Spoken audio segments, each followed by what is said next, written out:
Equality and Diversity Level 2 qualification. Let's discuss human rights. Human rights are best described as fundamental rights that we all get on account of the fact that we're human. Now, let's have a look at our rights under the Act. There's quite a few. First off, we will get a right to life, and I think that's probably the most important one. We have a right not to be tortured, treated or punished in a degrading or inhuman way. We have a right to work freely, so that's not as forced labour or as a slave. A right to liberty and security of person. A right to a fair trial. A right to freedom from retrospective penalties or laws. What that means is that if, for example, they passed a law saying that no one was allowed to drink tea anymore, they would not then prosecute you for having tea yesterday. Right to respect for private and family life, home and correspondence. This is your privacy we're talking about. A right to freedom of thought, conscience and religion. A right to freedom of expression. And a right to freedom of assembly and association. And finally, a right to marry and have a family. These are defined in the Human Rights Act as core human rights that everybody should have, regardless of where they're from, on account of the fact that they are a human being. Now let's consider, some of these rights are referred to as qualified rights. This means that they can be removed by the state in cases where it is necessary. What kind of examples do you think that the government might be able to step in and take some of your human rights away? Let's have a look. The right to private and family life they can take. Right to freedom of thought, conscience and religion they can take. Right to freedom of expression and right to freedom of assembly and association.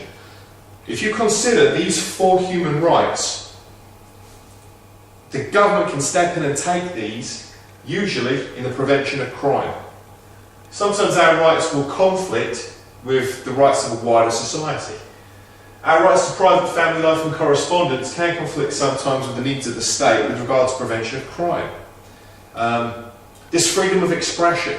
I should be free to express myself, but if I'm going to go out with a loudhailer and I'm going to start expressing myself in a racist or bigoted kind of way and kind of stir up racial hatred, it is quite right for the government to step in and take my freedom of speech in order to make sure that everybody else lives peacefully.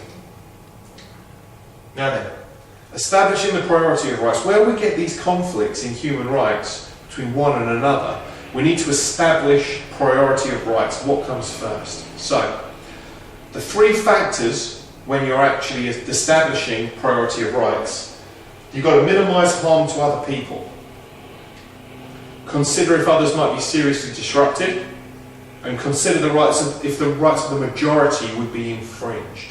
And this is how you would assess your priority. Whichever right doesn't hurt many people, doesn't disrupt many people, and doesn't infringe the rights of the majority, that is the right that we would move forward with. Now, it's essential that we ensure that we do not infringe on the rights of others. It's a commonly quoted idea that where my rights end, yours begin. And we have to understand that really does apply, because otherwise I could go about and start pushing my rights and my agenda regardless of yours, and then we have conflict. We need to be sure that we don't deliberately discriminate, as an example. If we're going to treat everybody equally in all the rights that we've discussed, not deliberately discriminating is a good example.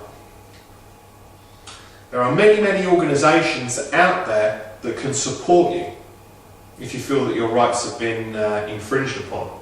You have the Citizens Advice Bureau, which is a fantastic organisation which has received more funding so the offices can stay open later, because so many people at the moment are having difficulties. Age Concern, if there is an issue regarding ageism or treatment of the elderly, Age Concern can step in and help. Stonewall, which is a gay and We have the Citizens Advice Bureau, which is a government organisation to provide advice to you as a citizen if you need it. Age Concern are a charity that, if you have issues with age or age discrimination, they can step in and help. They can provide advice. Stonewall is a gay charity. Again, it's a very, very similar concept to Age Concern, but it's for the gay community. The ACAS, the Advisory, Conciliation and Arbitration Service. This is where, if you have a problem with your employer, you can go to ACAS, and ACAS will then work for you, helping you to resolve your differences. Amnesty International, I'm sure you've heard about. They strongly support the Human Rights Act. And the Third Age Employment Network, again, is an age-related charity regarding Amnesty International, I'm sure you've heard about. They strongly support the Human Rights Act. And the Third Age Employment Network, which we have there, is the